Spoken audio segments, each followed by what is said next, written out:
my role is to make sure that the facilities, the nurses there, acknowledge that resident.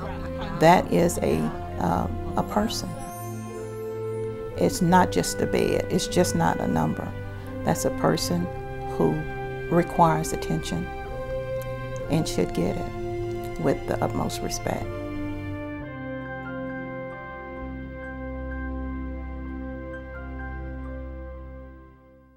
Rachel, hola, ¿qué tal? ¿Cómo estás? Muy bien, ¿y tú? Bien, gracias. There comes a time in many people's lives when living independently is no longer an option.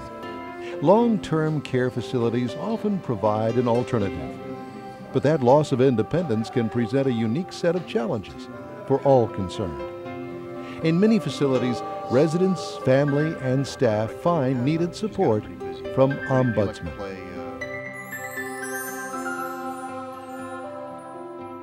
Diane was looking for an opportunity to volunteer through her work at the University of Texas Health Science Center at Houston. She found it when she came across the Center on Aging Long-Term Care Ombudsman program. As an ombudsman, every week Diane visits residents at a long-term care facility near her home.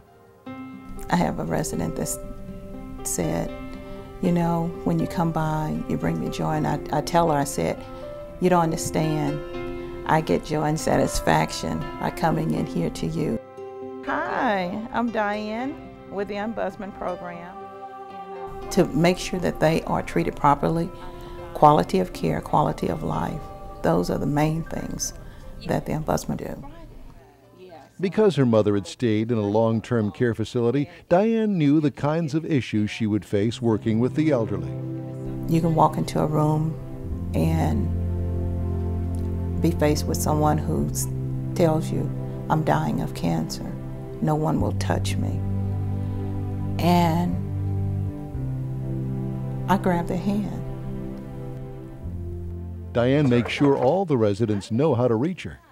And when faced with something she doesn't know how to handle, she knows that the Long-Term Care Ombudsman program is a phone call away with support. I know I always got somebody that's got my back. I got the residents' back, and somebody's got my back.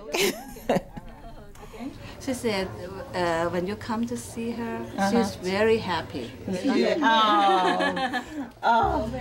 And it's, you know, it's things like that that when I walk away and she's sitting there and having fun, that I can walk away in the evening and go home and feel satisfied.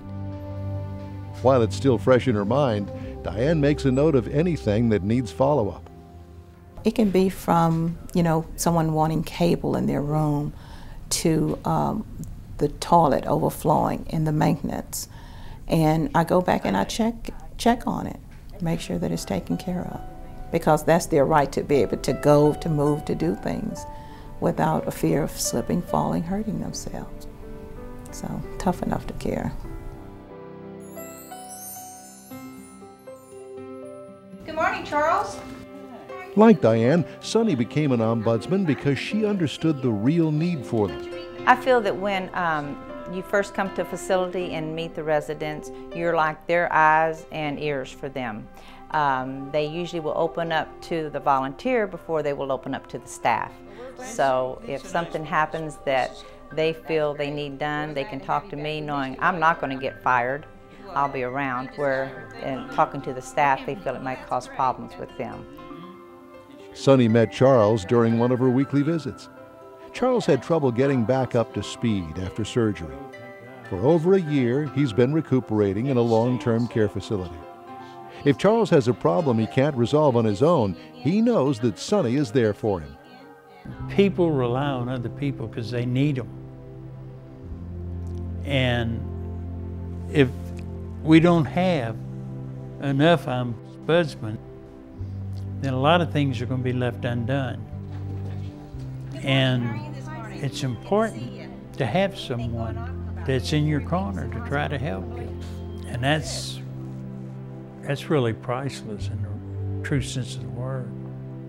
They can express what the problem is.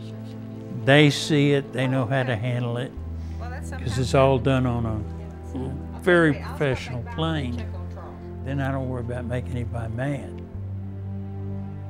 The Ombudsman, they're a resource for us, for the facility, but they're a support system for the resident and the family.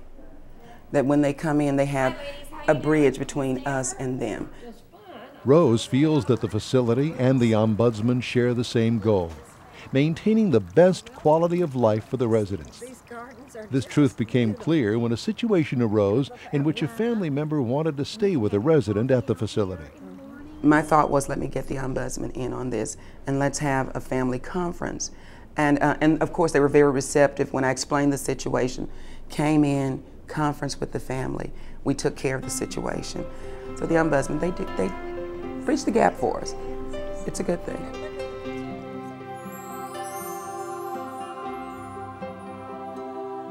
Brady had never set foot in a long-term care facility when he became an ombudsman.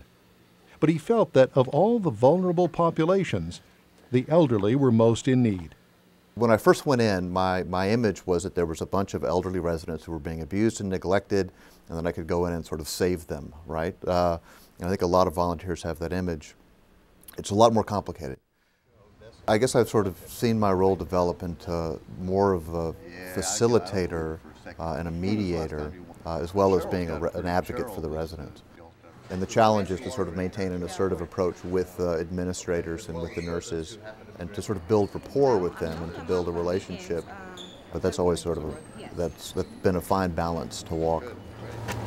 Simon, how long have you guys been cooking out here today? Brady finds that he enjoys being an ombudsman so much he has to pull back from volunteering too many hours and neglecting his other responsibilities. Because you start forming bonds with the people there and caring about them naturally and caring about their concerns, so you want to spend more time there. One of the residents Brady visits suffered a stroke. Now in his 80s, issues have arisen about the quality of his care. And so I went in and talked to him and was trying to resolve various issues and was sort of, holding his hand and leaning down to hear him because he doesn't speak very loudly. As I was leaving, he sort of yelled out, "Thank you, thank you, thank you." And that was it's just so rewarding to hear that. I mean, it was the most heartfelt, sort of genuine thanks that I've heard from anyone for quite a long time.